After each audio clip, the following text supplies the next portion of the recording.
A key, if undercovered, aspect of the Pakistani mystery man story is that Imran Awan, the Pakistani-born native former DNC head Debbie Wasserman Schultz, took a laptop with username Reptwos after he was banned from the House computer network for unauthorized access to data and then left it in a phone booth with a letter to prosecutors.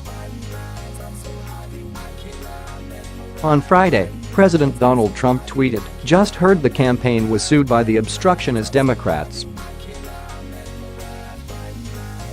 This can be good news, in that we will now counter for the DNC server that they refused to give to the FBI, the Debbie Wasserman Schultz servers and documents held by the Pakistani mystery man in Clinton emails."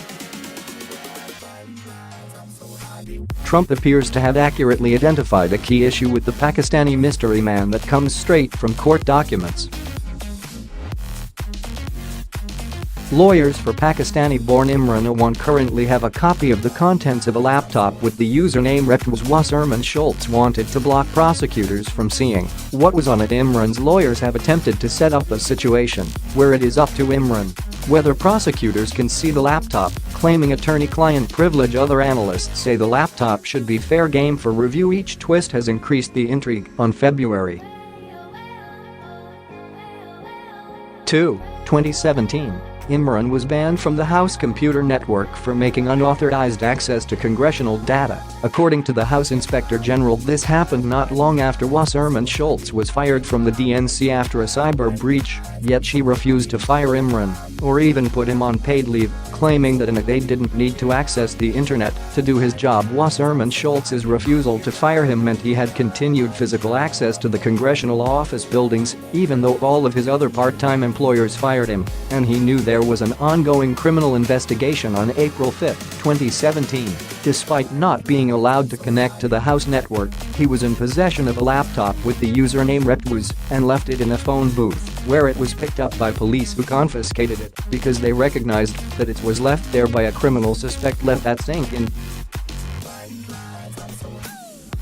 A Pakistani aide, who had just been fired by all his other employers for being a suspected hacker, left a laptop with the username Reptwos in a phone booth.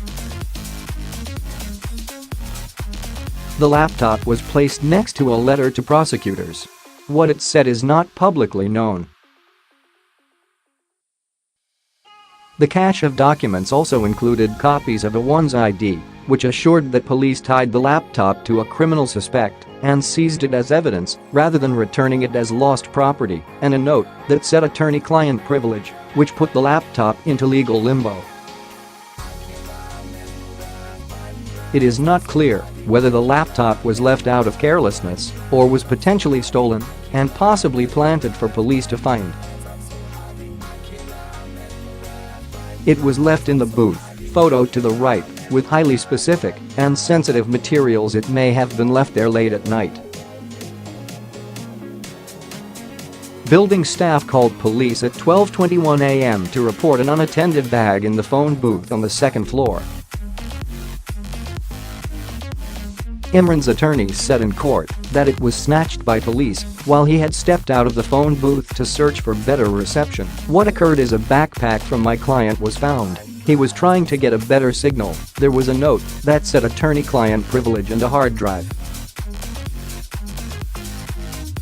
Goen later offered Bedf a seemingly conflicting account, saying in an email, "He wasn't there late at night. That is just false." The phone booth is in the Rayburn House office building. Wasserman Schultz's office is in Longworth, a different building. When that didn't work, she escalated, raising the prospect of rearranging the Capitol Police's entire board to prevent Verderosa from being a voting member, and lamented that not all of the board's members were subject to oversight by her committee. Questioning Verderosa's boss, Sergeant-at-Arms Paul Irving, she said, "We have had jurisdictional issues and a challenging time conducting oversight because of the structure of the Capitol Police Board and there being a inaudible line rather than a direct line to us in terms of being able to hold the board accountable." I'd like to know, Sergeant, if you think that we should be looking at restructuring the way the board makes decisions so that we can establish a more direct line of accountability. At the end of the day, the chief doesn't have a decision-making role, Wasserman Schultz continued. She also used campaign funds to hire a lawyer to keep the laptop out of prosecutors' hands. And it wasn't just any lawyer, it was Bill Pittard, who until months prior had been working as acting general counsel of the House of Representatives, a position with responsibilities that include deciding what to turn over to the executive branch pursuant to legal activity. In August, after Imran's arrest at Dulles Airport, Wasserman Schultz changed her tune, saying this was not my laptop. I have never seen that laptop. I don't know what's on the laptop. She said it was Imran's laptop, but purchased using taxpayer funds from her office.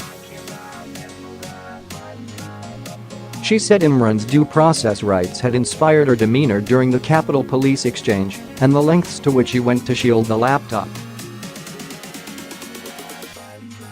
She then said she was no longer seeking to block prosecutors from looking at the laptop